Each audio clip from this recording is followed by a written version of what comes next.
All right, so Carolina Hurricanes. Homies. Won every game at home. Sorry? Yeah. Yeah, they're 3-0 at home, 0-2 on the road. Yeah. And I just think it's amazing how Tony DeAngelo just loves wearing the black hat. He just loves wearing the black hat. Did you hear his interview last night between periods? I didn't hear his interview. I don't listen to player interviews all that much. Yeah, he's talking to Emily Kaplan, and he's going, yeah, we're on top of pucks. We're doing this. We're doing that. We're doing this. We're working our balls off. And then he goes, excuse me. I mean, he's one of those guys that he's not uncomfortable being the center of attention for bad reasons.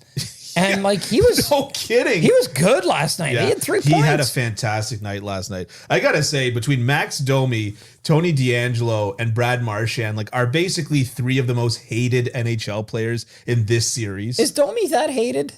I think I think you have to be relevant to be hated, and then I don't think Domi's relevant enough to be hated. Yeah, I don't think he's relevant enough anymore. Yeah, that's a fair point. Yeah. But no, it's But this whole Marchand and DeAngelo thing is fascinating. Oh, I know, it's fascinating. There's an expression in video games, and it used to be in the old Gold 9, those games, right? Called the double kill, where you both shoot each other at the exact same time and you both die at the exact same time. Don't you think that just half the hockey world is just waiting for a double kill with DeAngelo and Marchand? But Marchand actually... They both swiped each other's Achilles at the exact same time, and bam, they're both done. But Marchand has managed to do... Marchand has managed to do something in this series that he's never been able to do before, and that is to get people liking him and in his corner. I know. Because Tony DeAngelo is an easy guy to hate. Yeah. He's a really easy guy to hate. There was every year they have the president's gala with the media and stuff like that. Yeah, the writers in the States, right? Yeah, they just had it. Last week. I remember in one that George W. Bush was a part of, and he was talking about something to do with there was the rift with the lawyers and stuff like that, and he goes, boy, you blow it when people are taking the lawyer's side.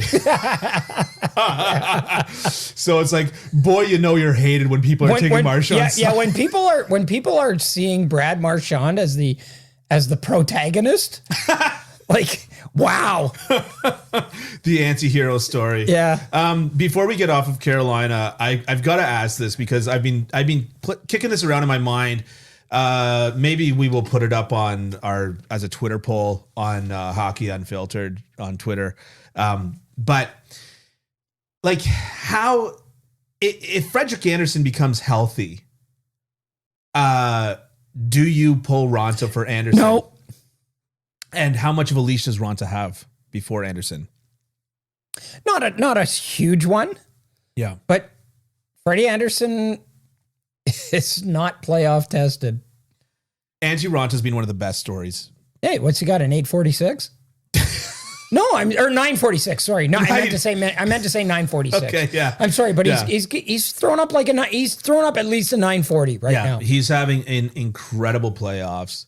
But he's good. He's always been good. Yeah, no, he's always been good, but he's not been this good. Yeah. And he's listed as 6 feet.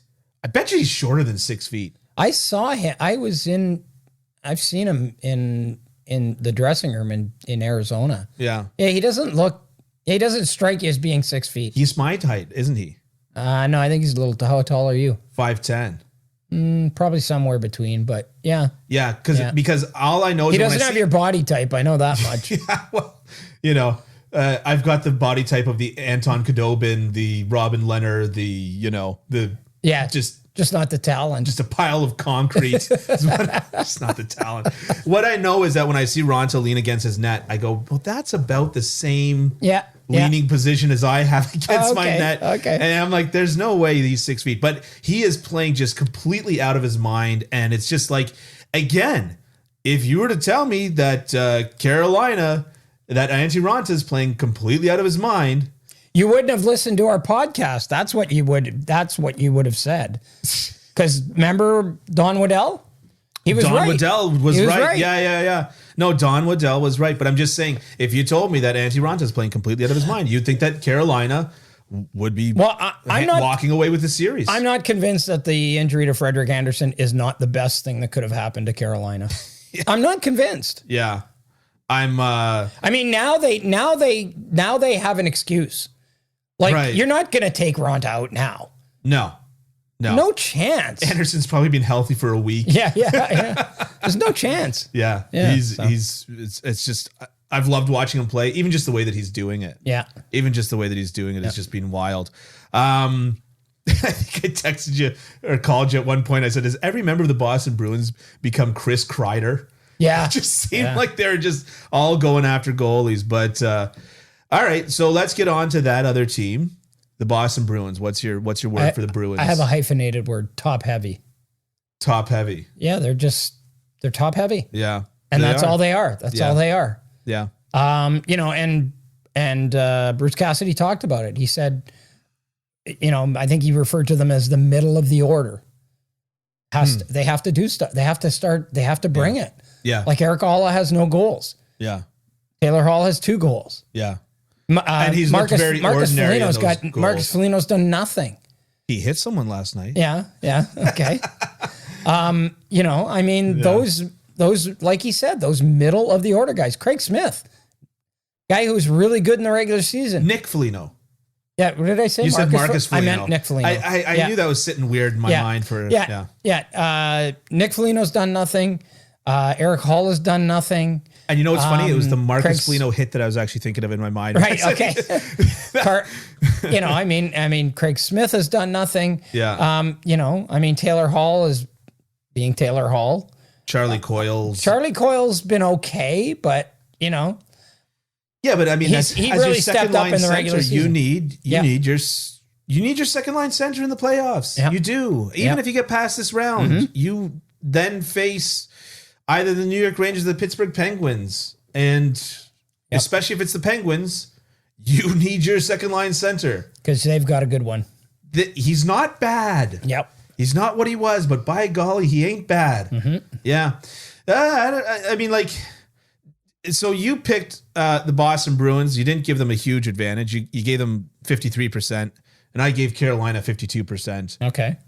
How are you feeling about that? Not good. No, you think that Carolina is going to take it at this point? Or yeah, I do. Yeah. It's got that feel to it. Yeah. Yeah. I mean, I think the Bruins are like, in the back of their minds, it's like, even if we get out of this round, like, really, are we going to make noise?